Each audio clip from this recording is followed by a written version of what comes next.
여의도 인사이트로 이어가겠습니다. 말씀드린 것처럼 KB증권 프라임클럽 팀장이신 민재기 팀장님의 인사이트 오늘 함께 할게요. 팀장님 안녕하세요. 네, 안녕하십니까? 네.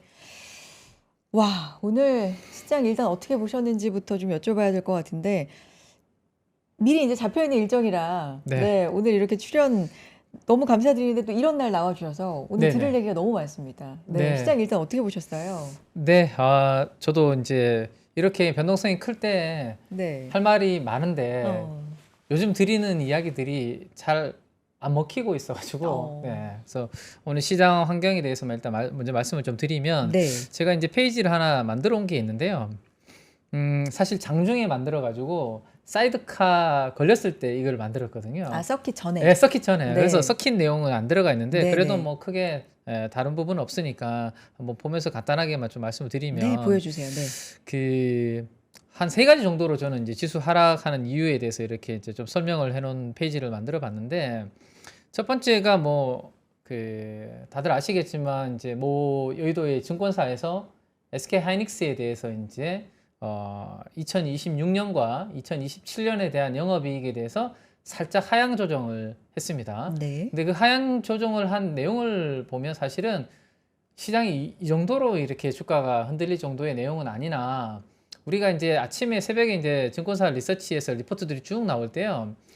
상향 조정은 일단은 내용은 보지 않아도 뭔가 좋게 느껴지죠. 근데 뭔가 하향했다라고 나오면 내용도 일단은 뭐 보기 전에도 느낌이 별로 안 좋죠. 그렇죠. 더군다나 요즘처럼 뭔가 센티가 이렇게 투자 심리가 좀 불안정하고 할 때는 실적 추정치가 상향 조정이 된 게 아니라 실적 발표를 앞두고 하향 조정이 됐네? 뭐지? 이러면서 아마 많은 분들이 좀 혼란스러웠을 것이고 그래서 지금 반도체 실적 전망을 하향한 부분이 저는 약간 오늘 영향을 좀 준 부분이 있는 것 같고요. 그 부분 좀 자세하게 못 네.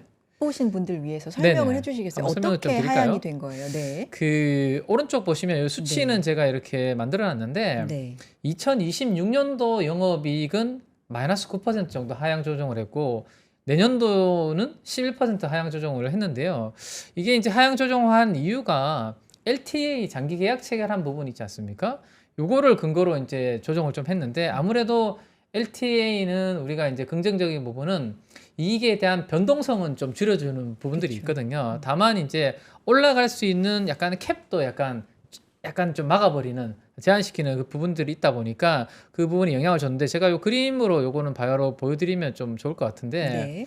여기 왼쪽에 있는 그림 한번 보시면 과거에 우리 메모리가 돈 많이 벌 때는 이익이 확 올라갔다가 좀 업황이 안 좋으면 SK 하이닉스 같은 경우는 이제 적자도 나기도 하고 그랬었거든요. 그래서 보시면 올라갔다 내려갔다 이 진폭이 크지 않습니까?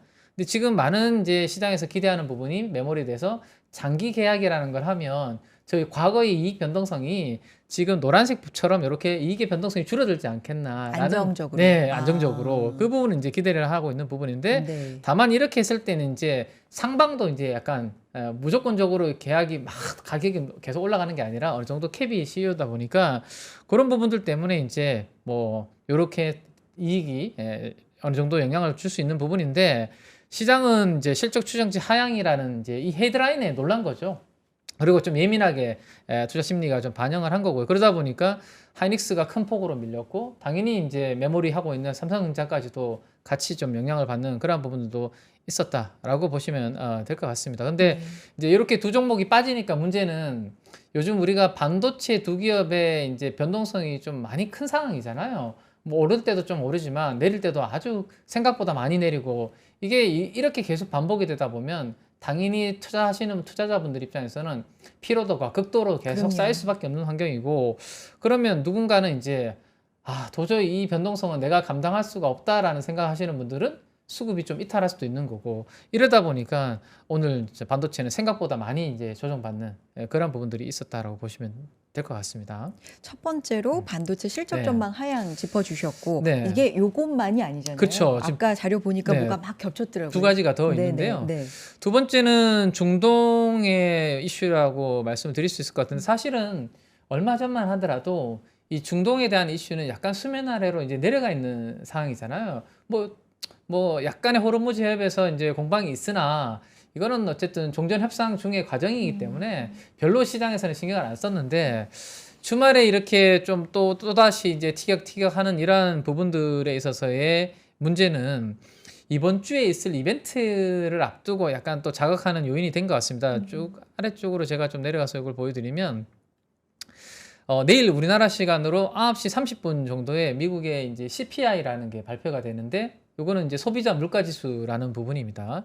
근데 이 물가지수라는 것을 발표를 앞두고 연준은 이제 고용보다는 물가에 더 신경을 쓰고 있다는 것은 많은 투자자분들이 이제 인지하고 계시는 부분인데 그러면 CPI 잘 나와야 될 텐데라고 이제 안 그래도 시장이 좀 안 좋으니까요. 좀 걱정을 하고 있는 그러한 구간에서 유가가 약간 튀는 이제 중동의 이슈로 인해서 유가가 또 튀고 가장 문제는 이제 금리까지 10년물 금리가 이제 4.6 가깝게 이렇게 튀니까 인플레에 대한 걱정에 대한 부분도 다시 이제 시장에서 점화가 되는 부분들이 생겼다라고 보시면 될 것 같은데요. 이거는요, 제가 또 이제 반도체 쪽으로 연결해서 한 가지 말씀을 드리면 이렇게 또 연결을 해드릴 수 있을 것 같아요. 보시면 요 부분입니다. 네. 지금 우리가 이제 AI 투자 사이클이 언제까지 이제 지속이 될지에 대한 많은 분들이 관심이 있으시잖아요. 네. 근데 크게는 요 두 가지로 인해서 AI 투자 사이클이나 이런 부분들이 속도 조절에 들어갈 수 있다라고 생각을 하고 있는데 왼쪽에 있는 게 첫 번째가 지금 많은 빅테크들은 여전히 투자를 많이 하고 있습니다. 그리고 메타가 걱정을 했다가 최근에 이제 나온 이야기들 보면 메타가 여전히 투자는 멈추지 않고 있다는 이야기가 나오면서 안정을 좀 찾는 분위기였는데 이거 또다시 이제 투자는 계속 하고 싶은데 자금이 조달이 안 됐을 때 이런 부분들에 대해서 시장은 좀 예민하게 걱정을 하고 있는데 오른쪽에 보시면 채권 금리가 급등을 하게 되면 빅테크는 어쨌든 지금 약간 빚을 내서 투자를 하고 있는 그런 상황이잖아요. 그러면 자금의 조달이 약간 어려운 부분이 생길 수도 있고 막상 자금을 조달을 했는데도 불구하고 수익성을 더 내야 되는 부분에 부담도 생기는데 이번 주에는 또 하필이면 CPI 앞두고 뭐 미국 이란 그 이슈로 인해서 유가 약간 튀고 금리까지 약간 튀는 바람에 이런 부분들까지 약간 이제 심리적으로 반도체 섹터까지도 또 영향을 준 그런 부분들도 이 중동 이슈가 영향을 줬다라고 보시면 될 것 같아요. 근데 문제는 이거는 우리나라만의 문제는 저는 아니라고 생각되거든요. 미국과 이란의 문제는 우리나라만의 이슈는 아니잖아요. 국내에 있는 뭔가 수급 쏠림은 사실은 국내 우리나라만의 이벤트지만 이건 사실은 중동은 뭐 대만도 그렇고 일본도 그렇고 가까운 아시아 그렇죠. 국가들이 다 영향을 받는데 네. 장중에 제가 너무 좀 속상했던 부분은 네. 나스닥 선무도 1%대 지금은 그쵸. 1% 중반까지 조금 더 빠지긴 했는데 1%대 그다음에 니케이 같은 경우도 하락폭이 1% 정도 네. 중국도 뭐 그냥 1에서 2% 네. 우리만 유독 오늘 지수가 코스닥은 4% 넘게 코스피는 거의 8% 이렇게 빠지는 걸 보면 이거는 이 이슈가 아니라 이게 뭔가 우리나라만의 고유한 이제 이 이슈가 좀 있는 게 아닌가라는 생각도 좀 드는 상황이었습니다. 네. 그래서 그것과 연결해 볼 수 있는 부분은 아무래도 오른쪽에 있는 ETF에 대한 이제 약간의 걱정들이 이제 생기기 시작한 것 같아요. 오늘 우리 그 자산운용사 분들은 이제 또 우리 금융당국에서 이렇게 미팅을 하고 네네. 이런 부분들에 대해서 어떻게 이제 또 뭐 해결을 해야 될까 네. 논의를 하는 이벤트들이 오늘 있었거든요. 그래서 혹시라도 그러면 이제 ETF에 대해서 뭐 지금까지 없었던 약간의 이제 규제가 가해진다라면 뭔가 매수할 수 있는 데 있어서의 약간 허들이 만들어지는 건가? 그러면 수급이 좀 들어가기 어려워지는 건가? 뭐 이런 부분들에 대한 저는 약간의 걱정들도 뭐 지금 기사에서는 증거금 인상이라든지 이런 부분들에 대한 이야기는 나오고 있는데 아무것도 지금 결정된 건 없는 그런 상황입니다. 근데 다만 어쨌든 ETF에 대해서 지금 뭔가 좀 부작용이 있다라고 자꾸 이제 이야기들이 나오고 있지 않습니까? 그러다 보니까 여기에 혹시나 규제가 들어오면 반도체 대형주 쪽으로 들어갔던 수급들이 이게 막히면 어떡하지? 라는 걱정들도 저는 약간 한몫을 한 것 같거든요. 아니, 네. 그러니까 규제가 필요하다라고 그렇죠. 얘기가 네. 나왔던 그렇죠. 건 네. 그 부작용이 있다였는데 맞습니다. 네. 이제는 규제가 들어갈 것 같으니까 그걸로 인한 걱정도 또 한편으로는 생겨서 또 뺀다고요? 이렇게 시장이 안 좋을 때는 네. 사실은 그러면 이거 뭔가 좀 약간 규제가 있어야지 이러한 왜곡이나 쏠림이 조금 완화되는 거 아니야라고 우리가 이제 좀 사실 바란다고 해야 되나요? 좀 기다리고 있었던 부분이잖아요. 너무 한쪽에 쏠림이 생기다 보니까. 근데 이제 막상 이게 규제가 이제 생기게 되면 혹시나 그러면 지금 반도체 관련된 기업들이 주가가 좋았던 이유 중에 하나는 아무래도 이제 현물 기업들을 직접 산 부분도 있지만 ETF 쪽으로 들어오는 자금들이 이 반도체 쪽으로 유입이 되면서 좀 올려놓은 부분도 없지 않아 있지 않습니까? 네. 네, 그러면 이 뒷받침되는 수급들이 그러면 이제 빠지게 됐을 때 그러면 어느 쪽에서 그러면 이제 매수세가 들어올 수 있을지에 대한 부분들이 아직은 우리가 확인이 안 된 상태에서 좀 뭔가 뒤숭숭한 불확실성이 생긴 거죠, 한마디로. 예. 제가 지금 오늘 말씀드리고 싶었던 것 중에 하나는 결국에는 시장은 유동성이 중요한데요. 특히나 반도체 같은 이러한 성장주들한테는 유동성이 중요한데 화면 한번 보시면 네. 신용잔고 있지 않습니까? 네. 신용잔고가 노란색 영역이라고 보시면 됩니다.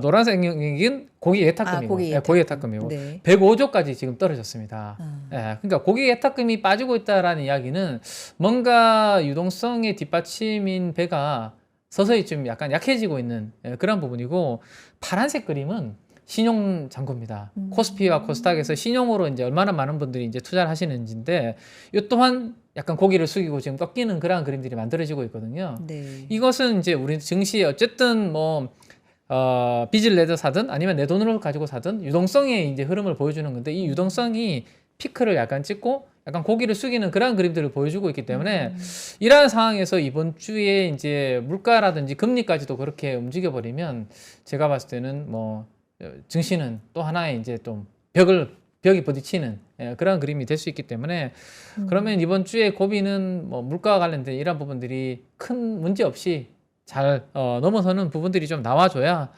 제가 봤을 때는 좀 시장이 좀 안정을 찾지 않을까 뭐 이렇게 생각이 되고, 하나만 더 그림을 보여드리면 네. 이 그림은 이제 코스피하고 코스닥의 신용잔고입니다. 네네. 원래는요 코스닥의 신용잔고만 지금 노란색처럼 많이 빠졌거든요. 네. 아시는 것처럼 뭐 최근에 코스닥 쪽에서 돈이 코스피 쪽으로 많이 이동을 하면서 저렇게 많이 빠졌는데, 이제는 버티던 파란색 선인 코스피의 신용잔고도 약간 기울기가 좀 가파르게 지금 빠지는 그런 그림들이 만들어지고 있기 때문에 코스피 대형주 쪽으로 신용잔고가 많이 들어간 쪽은 아무래도 삼성전자와 SK하이닉스 쪽으로도 이 신용들이 좀 들어간 부분이 있는데, 주가가 고점 대비해서 오늘 하이닉스 기준으로는 거의 마이너스 한 38%? 네. 고점 대비해서 이렇게 빠지기 시작했거든요. 그러면 뭐 혹시라도 이제 좀 고점에서 사신 분들 입장에서는 그렇죠. 이 신용 잔고의 물량도 수급 쪽으로는 좀 안 좋은 영향을 줄 수밖에 없는 그러한 부분들이 이렇게 한 3-4가지 정도가 복합적으로 오늘의 이제 좀 하락을 만든 게 아닌가 이렇게 생각을 하고 있습니다. 반도체 실적 전망에 대한 좀 걱정, 하향 조정되는 리포트, 또 중동 사태, 또 우리만의 뭐 수급적인 어떤 영향으로 좀 더 오늘 낙폭이 컸다, 이런 이제 분석해 주셨는데, 팀장님 이런 분석 하나하나 너무 이제 소중합니다. 왜냐하면 오늘 이제 왜 도대체 이렇게까지 빠졌는지 너무나 어리둥절할 수밖에 없는 시장이었기 때문에. 그런데 이제 개인 투자자 입장에서 생각해 보면요, 팀장님, 우리가 미국 이란 전쟁 겪으면서 또 실제로 그냥 전자와 닉스의 기대감만으로도 그러니까 그런 악재가 있고 그리고 기대감만으로도 9천을 받던 그쵸. 네, 시장이 네. 막상 전자가 정말 역대급의 실적을 발표를 해도 빠지고 네. 뭐 하이닉스 ADR 상장을 성공적으로 했다 그래도 빠지고, 그러니까 몇 달 전하고는 굉장히 이게 뭐 지금 이유를 막 찾고 있지만 네네네. 너무 좀 달라진 것 같거든요. 이게 이제 모든 걸 다 센티로 설명을 할 수 있다면 뭐 다 그죠? 센티다 뭐 이럴 수 있는데, 진짜 그 핵심이 어디 있는지, 진짜 시장이 꺾인 건지 개인 투자자분들 입장에서는 이게 정말 가장 궁금하시지 않을까, 답답하시지 않을까, 이런 생각이 들어서요. 네, 네. 주가가 우리가 오르는 메커니즘은 네. 2가지로 설명을 드릴 수 있을 것 같은데, 결국 주가는 실적에다가 멀티플이라는 PER이라든지 뭐 PBR을 곱해서 이렇게 올리는 거잖아요. 근데 EPS는 오늘 한국투자증권에서는 뭐 약간의 그 뭐 실적에 대한 하향 조정 이야기 나왔지만 그게 뭐 크게 뭐 달라진 건 아니기 때문에 실적에 대한 펀더멘탈에 대한 방향성은 지금 나쁘지 않습니다. 다른 건 없거든요. 근데 실적은 좋다. 네. 근데 오른쪽에 있는 이 멀티플은 다양한 이슈로 이거는 결정이 되거든요. 금리로도 결정이 될 수 있고 제가 앞에 지금 다 보여드렸던 이유가 이제 뒤에 요 설명 때문에 이제 네네. 보여드렸는데 유동성으로도 PER은 또 설명을 할 수 있거든요. 유동성이 풍부할 때는 우리가 멀티플을 5배 주다가 10배, 15배 이렇게 막 줄 수 있습니다. 시장에 돈이 많고 금리가 쌀 때는요. 근데 지금 이제 약간의 아까 우리 보신 것처럼 유동성에서도 뭐 고객 예탁금이나 신용잔고도 지금 줄어들고 있는 그러한 환경인데다가 지금 물가로 인해서 금리도 약간 튀고 있는 그러니까 실적은 좋으나 오른쪽에 있는 이쪽이 지금 반도체를 상반기에 끌어왔던 그 요인들과는 약간의 방향성이 바뀌고 있는 그런 부분들인 거거든요. 그래서 저는 유동성이 풍부해서 반도체 아까 말씀하신 것처럼 9천까지 이렇게 막 당겨놨는데 그러면 유동성이 주춤하면서 주가도 지금 약간 주춤하고 있다라면 결국에는 이 유동성에서 뭔가 풀림이 나와야 되는데 그러면 고객 예탁금이 들어오거나 신용잔고가 들어오거나 이렇게 되는데 그 부분은 우리가 아직은 확인하려면 시간이 걸리는 부분이고 단기적으로 그러면 제일 중요한 부분은 금리라도 올라가지 않을 수 있다라는 것을 보여주면 예, 금리라도 이 연준의 금리를 말씀드리는 겁니다. 네. 그러면 이번 주에 어쨌든 CPI는 저는 크게 많이 튀지는 않을 것 같거든요. 뭐 최근에 이제 뭐 유가라든지 이런 부분들이 최근에 약간 올랐지 뭐 5월달, 6월달부터는 안정을 찾고 있었으니까요. 그래서 이런 부분들만 만들어지면 CPI, PPI가 괜찮은 흐름만 보여주면 금리가 생각보다는 안정적인 흐름을 보여주면 주가는 약간 바닥을 잡을 수 있는 그러한 요소 중에 하나를 저는 또 금리를 보고 있습니다. 근데 만약에라도 생각보다 금리가 또 이제 우리가 기대했던 것보다 튀어버리거나 물가가 튀어서 금리가 조금 튀는 그런 흐름이 나온다라면 약간의 변동성은 좀 더 있을 수 있겠죠. 왜냐하면 우리는 지금 안 그래도 이 두 종목이 차지하는 시가총이 워낙 크다 보니까 이 두 종목이 출렁여 버리면 그렇죠. 전체 시장을 지금 흔들어 버리는 그런 상황에 놓여 있기 때문에 그러면 결국에는 유동성이 다시 늘면 주가도 좀 반등할 수 있는 그런 부분들이 될 텐데 뭐 고객 예탁금 신용잔고 확인하기가 좀 아직은 시간이 걸린다면 이번 주에는 적어도 CPI부터 해서 이러한 미국의 물가부터 좀 어느 정도 안정을 찾는 모습을 좀 보여주면 제가 봤을 때는 그래도 단기적으로 낙폭 과대하다라는 생각들을 시장에서 서서히 좀 하게 될 거라고 생각을 하거든요. 그래서 이번 주에는 그런 부분들을 조금 한번 좀 기다려 보는 게 맞지 않을까라고 생각이 됩니다. 그 금리를 이제 미국 금리 뭐 요렇게 기준이다 그쵸, 말씀해 네. 주셨는데 우리 금리는 좀 신경을 안 써도 돼요. 우리도 이제 금리 인상 쪽으로 거의 뭐 100% 예정이 되어 그쵸, 네. 있다고 다들 보고 맞습니다. 있잖아요. 네네. 그런 부분보다는 미국 금리를 좀 위주로 그쵸? 봐야 되는 네, 거예요. 뭐 전체 글로벌에서 이제 사이즈를 가장, 봤을 때 네. 주식 뭐 우리나라 시가총액이 많이 성장을 하긴 했으나 사실은 이렇게 되기 전만 하더라도 글로벌 시가총액의 뭐 한 25% 정도의 사이즈를 경제 규모 GDP도 그렇고요. 미국에서 차지하고 있기 때문에 미국의 중앙은행의 통화 정책의 방향성이 길게 봤을 때는 우리한테는 더 큰 영향을 미치는 거고 물론 우리 한국은행에서의 방향성과 뭐 총재께서의 코멘트가 단기적으로는 영향을 줄 수 있겠으나 결국엔 큰 방향을 우리나라 한국은행도 연준과는 뭐 완전히 디커플링하게 갈 수는 없기 때문에 결국에는 큰 방향성에 있어서는 연준의 방향성이 더욱더 중요하지 않을까 싶고 이게 만약에 9월 달에 갔을 때 저는 금리 인상은 조금 쉽지 않을 거다라고 생각하고 있는 이제 소수 연준이? 의견 중에 네. 한 사람인데 그 방향만 확인이 되면 뭐 펀더멘탈만 크게 달라지지 않는다라면 반도체를 둘러싼 AI 투자를 둘러싼 펀더멘탈이 크게 달라지지 않는다라면 반도체는 뭐 단기적으로 만약에 낙폭이 클 때는 뭐 순간적으로 크게 이제 반등도 세게 나올 수 있는 그런 환경은 조성이 돼 있기 때문에 이 부분만 해결이 되면 되는데 이게 이제 확인되는 데는 시간이 좀 걸리는 게 남아 있기 때문에 9월 달은 가야 이제 이런 부분들이 확인이 되죠. 그래서 네. 7, 8월은 그래서 시장에서 약간 반도체가 쉬고 다른 섹터들이 약간 순환매가 좀 나타날 그럴 가능성도 있다라고 여러 리서치에서도 이야기 나오는 부분들이 그런 부분들도 약간 연결이 돼 있다라고 이해를 하시면 좋을 것 같습니다. 근데 팀장님 다른 섹터 순환매가 나오려고 하다가도 문제가 전자닉스가 있죠. 문제가 오늘 있죠. 같이 네. 빠지면 음. 순환매가 쏙 들어갑니다. 순환매는커녕 폭락을 해요, 다 같이. 저는 오늘 아침에 사실은 네. 코스피가 한 약보합 정도 있을 때요. 맞아요. 마이너스 1% 안쪽에 있을 때 코스닥이 3% 정도 상승을 했었거든. 그래서 그래도 오늘은, 네. 네. 만약에 이 반도체가 약간 쉬어도 충분히 그동안 좀 소외돼 있었던 그리고 뭐 최근에 수출 데이터가 괜찮았던 섹터들 쪽에서는 힘을 보여줄 수 있겠네라는 기대감으로 사실 오전은 보고 있었거든요. 근데 이 종목 장세라는 것도 방금 우리 앵커님 말씀하신 것처럼 지수가요.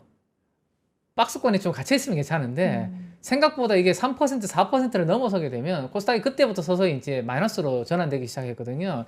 이 종목 상세도 지수가 그냥 조금 약간 머물러 있어줘야 되는데 이렇게 그냥 한 방향으로 큰 폭으로 흘러내버리면 사실은 종목단도 움직이기는 어려운 그런 부분들이 생기는 거거든요. 그래서 저는 이 정도만 아니면요. 오늘처럼 이렇게 지수가 과하게 움직이지 않고 한 1% 정도에서 2% 정도의 낙폭 정도라면 충분히 코스피가 쉬는 사이에 코스닥은 오른 게 없잖아요, 사실은. 네. 오히려 더 많이 빠져버린 거잖아요. 네. 그러면 코스닥이나 그동안 안 움직였던 섹터에서는 좀 숨 쉴 수 있는 그런 환경이 될 것 같은데 이렇게 뭐 4%가 아니라 한 8%까지 이렇게 빠져버리면 코스닥은 심리적으로 우리 개인 투자분들의 비중이 크기 때문에 사실은 움직이기가 쉽지 않죠. 그래서 근데 그것만 아니라면 그 정도만 아니라면 저는 충분히 움직일 수 있는 기회는 올 수 있다 라고 생각을 하고 있습니다. 팀장님 그럼 지금 말씀해 주신 걸 역으로 좀 가보면 순환매가 나오려면 지수가 어느 정도 박스권에 좀 그렇죠. 있는 게 필요한데 필요하죠. 네. 그게 왜 안 되고 지금은 급락하는 게 이게 잊을만 하면도 아니에요. 며칠에 한 번씩 이렇게 나오느냐를 봤을 때 약간 주된 원인으로 뭐 아까도 말씀해 주신 2배 ETF, 레버리지 뭐 이런 것도 지목이 되는데 아까 근데 팀장님 말씀 중에 요거를 규제하려고 하니까 또 약간 요것도 걱정이 있는 것 같다라고 해주셨잖아요. 근데 제가 알기로도 요게 이제 회의를 통해서 네네네. 뭐 보완책이 조만간 나온다 이런 얘기들은 있잖아요. 네네. 보완책이 나오면 요게 진짜 시장에 좀 도움이 될까요? 아니면 아까 말씀처럼 또 약간 좀 걱정으로 작용을 할까요? 그 시장의 도움이라는 게 네. 반도체를 또 표하게 반도체만 어. 보유하고 계신 분들한테는 살짝 아쉬운 부분이 될 수도 있거든요. 왜냐하면 이제 네네네. 어쨌든 반도체 관련해서는 순수하게 현물적으로 들어온 것도 있지만 아까도 제가 말씀드렸던 것처럼 ETF 쪽으로 반도체 ETF 쪽으로의 쏠림으로 인해서 생각보다 더 많이 올라가는 약간의 수급적인 영향도 있었거든요. 네. 근데 그러한 부분에 있어서 어떤 내용들이 나올지는 모르겠으나 어쨌든 그런 일방적인 수급의 쏠림을 멈칫하게 만들어준다라면 반도체는 쉬는 동안 다른 섹터는 움직일 수 있는 환경은 저는 될 것 같은 게 과거에 우리가 20년 제가 이 그래프가 한 25년 동안의 이 그래프입니다. 우리나라 한국 증시의 주도주의 역사라고 보시면 되는데요. 뭐 네, 지금 그래프를 한번 네. 보시면 네. 밑에 있는 그래프가 반도체가 코스피 대비해서 얼마나 강한지를 보여주는 겁니다. 근데 상승할 때가 코스피 대비해서 반도체가 강하게 움직이는 구간이거든요. 네. 여기 보시면 여기입니다. 다 이렇게 음영으로 칠해져 있죠. 네네. 네. 코스피 대비해서 반도체가 강한 구간입니다. 근데 그 사이클이 한 2, 3년 정도 이렇게 지나고 나면 코스피보다 좀 약한 그림이거나 쉬는 그러한 그림이 나오잖아요. 네. 그럴 때마다 시장에서는 새로운 섹터들이 영웅들이 탄생을 하죠. 예, 조선기계, 자동차, 화학, 화장품, 바이오, 뭐 2차 전지라든지 조선방산 이런 것들이 나오거든요. 그러면 제가 방금 말씀해 주셨던 부분들로 반도체 ETF 관련해서 수급이 약간 멈추게 되면 그렇게 들어가던 돈들이 다른 쪽이 과하게 많이 빠졌네라는 쪽을 누군가는 보게 될 거거든요. 이 시장은 좀 현명합니다. 스마트하거든요. 이거는 수급 때문에 성장도 나오고 숫자도 나오는 기업이 이거 너무 과하게 빠진 거 아니야? 라는 시선만 가기 시작하면 그러면 반도체가 쉬는 사이에 어디가 될지는 뭐 우리가 모르겠으나 최근에 보여준 힌트들은 뭐 화장품도 좀 움직였고요. 뭐 최근에 전력 관련된 부분들도 조금 꿈틀을 하기 시작했고 움직임이 네. 나타나고 있는데 어쨌든 반도체의 큰 섹터의 수급 쏠림이 조금 완화되면 그동안 좀 쉬었던 그 대신에 성장과 숫자는 나오는 쪽인데 과하게 빠진 쪽으로의 좀 자금은 좀 이동할 수 있는 환경은 조성이 되지 않을까. 근데 오늘처럼 너무 변동성이 커버리면 네. 이쪽도 힘들어진다라는 것은 좀 염두를 해두셔야 될 것 같아요. 알겠습니다. 자, 하이닉스 얘기 오늘 또 안 할 수가 없는 게 이게 긍정적으로 작용할 것인가, 국내 본주에 약간의 부담이 될 것인가, 아니면 변동성이 될 것인가는 그 ADR 상장 이전부터 얘기는 좀 많았습니다만 오늘 이 정도의 변동성은 아마도 상상하시는 분들이 거의 없을 것 같은데. 그쵸, 네. 그렇죠. 하이닉스 ADR 상장과 오늘 본주의 반응, 요것과 관련된 의견 듣고 싶어요, 팀장님. 네. 사실은 주말에 저도 이제 ADR 상장하고 네. 토 일요일 날 다 뉴스 계속 맞아요. 체크를 하고 있었는데 성공적인 데뷔, 14%나 공모가 대비해서 상승 상승. 마감 뭐 이렇기 때문에 그러면 국내 국장에서 월요일 날 반영될까? 요게 대부분의 주말에 나왔던 이제 헤드라인이었던 것 같거든요. 거기에 대해 이제 최태원 회장의 그치. 뭐 인터뷰도 좀 맞습니다. 화제가 네, 거기서, 미장에서도 네, 많이 됐잖아요. 맞습니다. 네. 예. 근데 여기 이게 참 저도 이제 증권회사 입사한 지가 23년, 24년 정도 되는데 네. 이 항상 그러잖아요. 뭔가 소문난 잔치에 참 먹을 게 잘 없구나라는 이야기가 이번에도 그렇게 우리가 너무 기대를 했었나? 이럴 정도로 오늘은 이거 그럼 안 오르는 건 괜찮은데 이 빠져버리니까 네. 진짜 허탈감이 좀 심했던 것 같아요. 근데 이제 우리가 좀 생각을 해야 되는 부분이 대만의 TSMC 이야기들을 많이 하시잖아요. 왜냐하면 우리보다 먼저 대만에 본주가 있고 미국에 이제 ADR이 상장됐기 네. 때문에 그러면 거기도 프리미엄을 안 받고 똑같이 움직였을까? 근데 이제 많은 분들이 이미 그 학습을 하셨겠지만 대만보다는 어쨌든 미국에 상장되어 있는 ADR이 프리미엄이 약 15% 정도 이렇게 최근에 붙어 있더라라고 이제 돼 있기 때문에 미국에서 ADR이 우리가 올랐다고 하더라도 무조건 우리나라 국내 본주가 오른다라는 것은 그렇게 무조건이라는 건 안 된다라는 건데 오늘은 저는 무조건은 아니더라도 사실은 조금 너무 한 게 아닌가라는 생각이 좀 과했다. 과한 게 아닌가라는 생각이 드는 그럼 거죠. 이건 네. 이 과한 거의 원인은 뭐라고 팀장님? 그러니까 이게 이제 분석하시는 거예요? 우리가 지금 앞에서 계속 이야기 나눴던 여러 가지 그런 반도체로 부분이. 둘러싼 그 뭐 일부 실적에 대한 아니 지금 SK 하이닉스는요 사실은 우리 마이크론, 삼성전자 이어서 또 하나의 실적 엄청나게 잘 나올 것을 기대하고 있는 회사인데 거기에 이제 뭐 약간 실적 하향이라는 키워드는 상대적으로 예민하게 기대치를 떨어뜨리는 요인으로 작동을 한 거고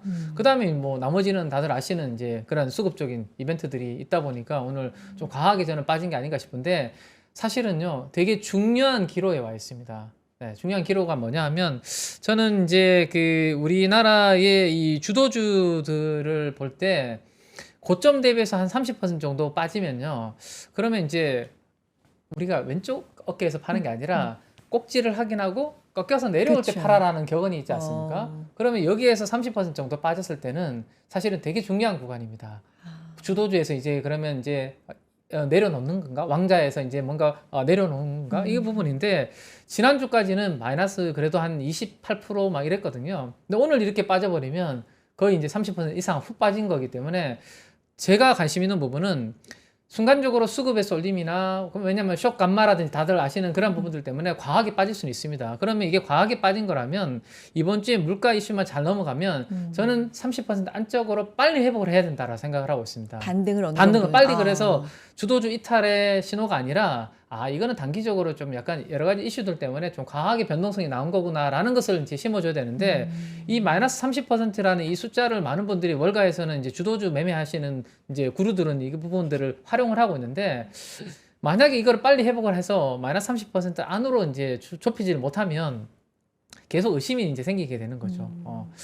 지금 반도체는 이제 주도주에서 이탈하는 건가? 계속 이 의심이 꼬리를 물고 수급 쪽으로 영향을 주게 되거든요. 그래서 저는 이번 주에 물가가 양호하게 나왔음에도 불구하고 그러면 미국의 금리가 살짝 안정을 찾을 것이고 그럼에도 불구하고 반도체가 다시 좀 마이너스 30% 하락률 안으로 좁히지 못하고 계속 이런 구간으로 들어가게 되면 조금 이제 더 예민하게 저는 이제 좀 고민을 할 것 같거든요. 내가 뭘 잘못 보고 있는 건가? 왜냐하면 저는 적어도 28년도는 가야 이 반도체에 대한 수요와 공급의 사이클이 이제는 조금 완화되는 걸로 생각을 하고 있기 때문에 그러면 27년도까지는 괜찮은 거잖아요. 그래서 저는 그것보다 보수적으로 26년도 연말까지는 이 반도체의 펀더멘탈과 사이클에는 큰 영향이 없다라고 기본적으로 저는 생각을 가지고 지금 반도체 섹터를 보고 있기 때문에 이 생각이 그러면 틀렸을 가능성이 높은 거거든요. 계속 이렇게 그러면 못 좁히게 되면 그럼 주도주 이탈이 되니까요. 그래서 이번 주에 그 이슈와 맞물려서 저는 어떻게 이제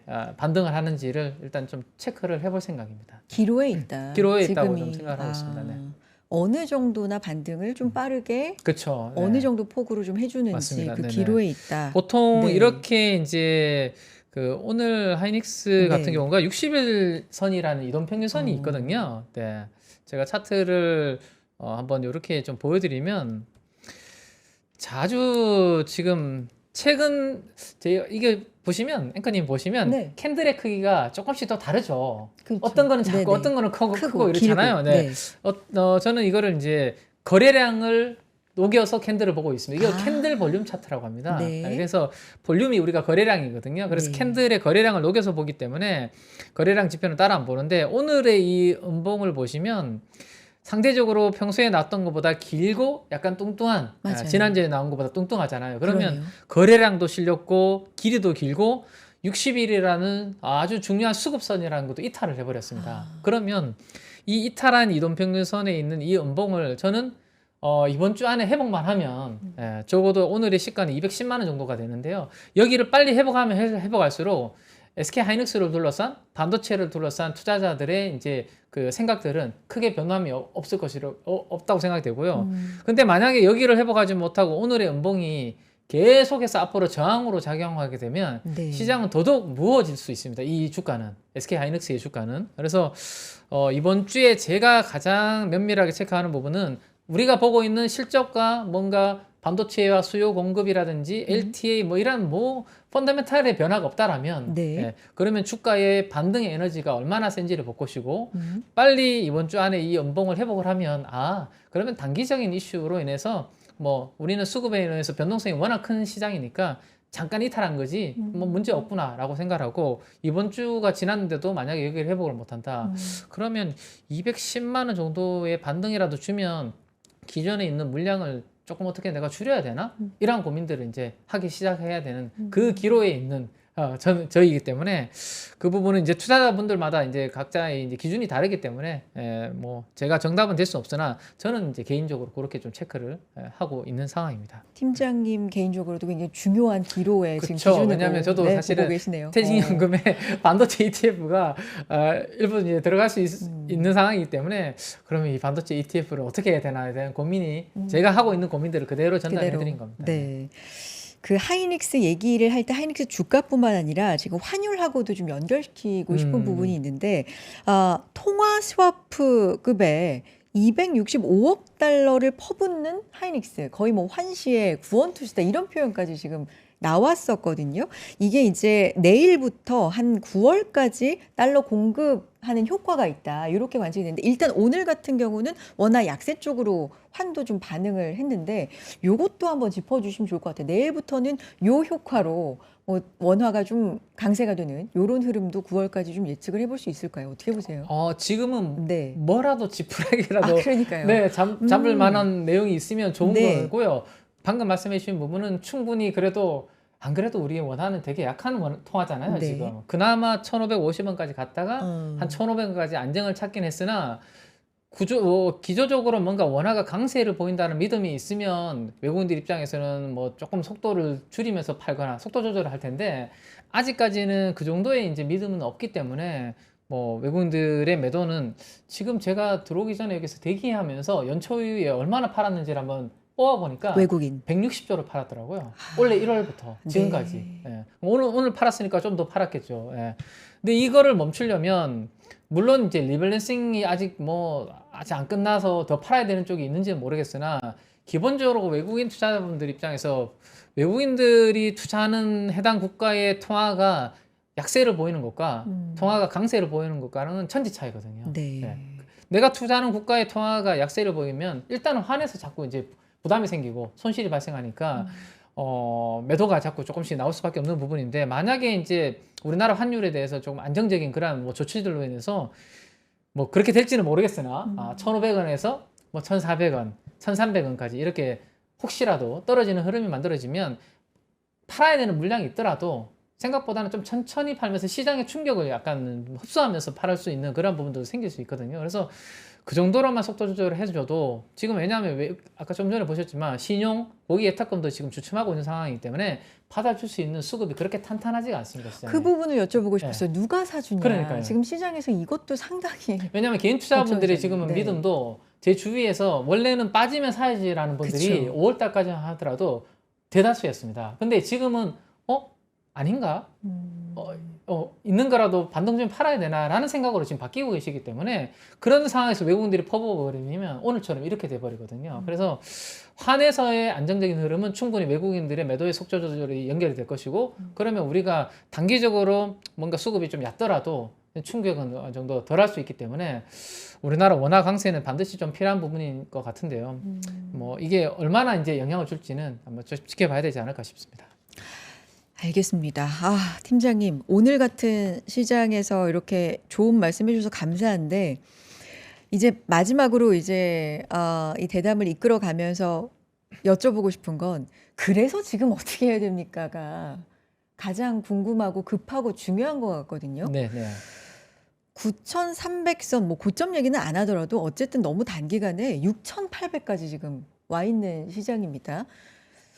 개인 투자자분들이 말씀하신 것처럼 5월, 뭐 6월 초까지는 빠지면 산다? 그럼 올라간다가 공식이었다면 네. 지금은 그게 좀 무너진 거예요. 지금은 대응을 어떻게 해봐야 됩니까? 자, 지금은 네. 이미 아마 제 생각에는 가지고 계신 분들 입장에서는 워낙 좋은 이야기들이 많았고 사실은 저 또한 뭐 반도체에 대해서 크게 안 좋은 이야기를 하지는 않았을 것 같아요. 최근에 어디 방송에서도. 네네. 네, 그러면 개인 투자분들이 고점에서 매도하기는 쉽지 않았을 거라고 생각이 됩니다. 네. 근데 이제 우리가 이렇게 그러면 어쩔 수 없이 이렇게 같이 내려왔을 때 아무래도 우리가 증시의 이제 하방을 보려면 이 밸류에이션이라든지 펀더멘탈을 볼 수밖에 없고 감으로만 할 수는 없기 때문에 역사적인 그러면 우리나라의 밸류에이션을 제가 그려서 가지고 왔는데 좋아요. 그거를 한번 네네. 뭐 보면서 설명을 드릴 수밖에 네. 없을 것 같은데요. 26년 동안에 거의 5년, 6년 동안에 우리나라 코스피 PER이 파란색입니다. 그리고 노란색 영역은 우리나라 코스피 기업들이 앞으로 1년 뒤에 얼마나 돈을 잘 버는지를 보여주는 그런 그림인데 25년 동안 이렇게 가파른 속도로 돈을 번 적이 없습니다. 노란색 영역이 와. 최근에 보시면 엄청 올라가는 그런 그래프 보이시죠? 여기에. 맞아요. 네, 이쪽에. 예. 네, 보여요. 그러면서 이 그래프가 삼성전자, SK 하이닉스의 주가와 거의 똑같은 흐름이 나타난 거죠. 돈을 잘 버니까. 네. 근데 지금 돈은 잘 벌고 있는데 문제는 지금 우리가 주가가 떨어지면서 PER이 지난주 금요일 기준으로 거의 6.1배 정도 수준까지 떨어졌습니다. 선행 PER 기준으로. 네. 그러면 이 6배라는 수준이 어느 정도 되는지를 25년 동안의 수준을 보면 앞에서 보시는 것처럼 금융위기 때도 그 정도 여기거든요. 여기. 예. 6배 초반이었습니다. 네. 예. 금융위기 때도 6배 초반이고 코로나 때는 그것보다 살짝 높았습니다. 예.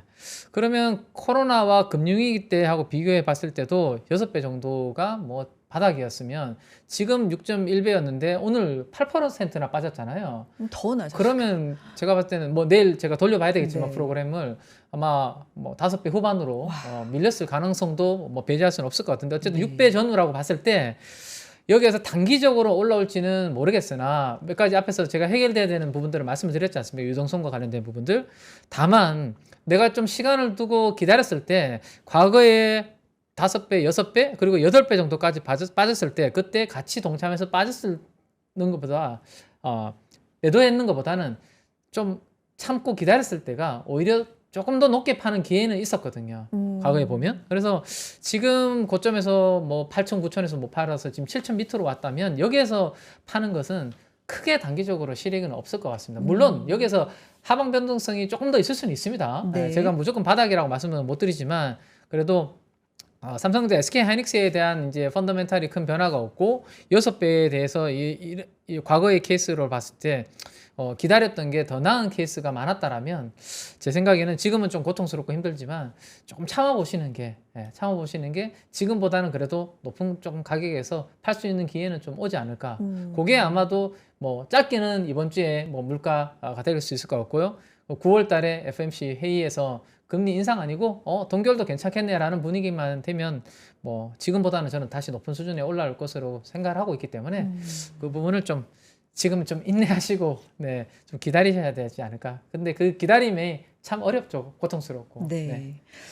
그러니까 지금 파는 것보다는 좀 인내하는 지금 구간으로 삼아보는 게 더 좋을 것 같다는 말씀이신데 그 말씀해주신 그 PER 부분을 블룸버그에서도 굉장히 좀 심도 깊게 짚어들어가요. 코스피가 지금 너무나 싼 네, 구간이다. 네. 2008년 금융위기 당시보다 낮은 수준이다. 막 이러면서 그러면서도 근데 덧붙인 게 뭐냐면 제가 봤을 때 근데 싸다고 무조건 살 때는 그렇죠. 아니다. 네. 뭐 중국의 추격, 반도체 수요 둔화 우려는 여전하다라고 블룸버그에서도 그러더라고요. 근데 오늘 더 싸졌으니까 그러면 조심스럽지만 매수 기회로는 조금 지금은 적합하지 않습니까? 자, 이제 방금 말씀드렸던 분들은 네. 없는 분들한테 이제 가지고 계신 가지고 분들한테 계신 말씀드린 분들은 거고 있네. 네. 만약에 정말로 운이 좋게도 한 8, 9천 사이에서 나는 조금 팔아놓는 게 좋겠어라고 해서 약간 현금 버퍼를 만들어 놓으신 분들 입장에서는 저는 이번이 또 좋은 또 아마 타이밍이 올 수 있을 거라고 생각은 되거든요. 미리 많이 네. 줄여놓으신 분들. 혹시라도 네, 운 네. 좋게라도 그렇게 현금을 네. 좀 만들어 놓으신 분들한테는 왜냐하면 지금은 다 비관적으로 이제 또 보고 있습니다. 그쵸. 예. 네. 오히려 시장은 우리가 어렵지만 저도 이제 예전에 제가 수익률 대회 같은 경우 이렇게 실전 투자 대회를 해보면 정말로 남들과 좀 다르게 생각하는 것들은 정말 어렵거든요. 예. 근데 우리가 투자를 이렇게 돌아보면 다들 환호할 때 사실은 조금 조심해야 되는 게 맞고, 근데 지금은 다들 시장에 대해서 이제는 조금 비관적으로 생각하시는 분들이 주위에 많이 지금 늘어나고 계시거든요. 네, 네. 그러면 오히려 이럴 때가 현금이 있으신 분들한테는 어떻게 내가 타이밍을 한번 잡아보지라는 고민은 좀 필요한 부분이 있을 것 같아요. 다만 아까 방금 앵커님께서 말씀해 주신 그 블룸버그에 조심해야 되는 부분에 대해서 이야기를 하셨잖아요.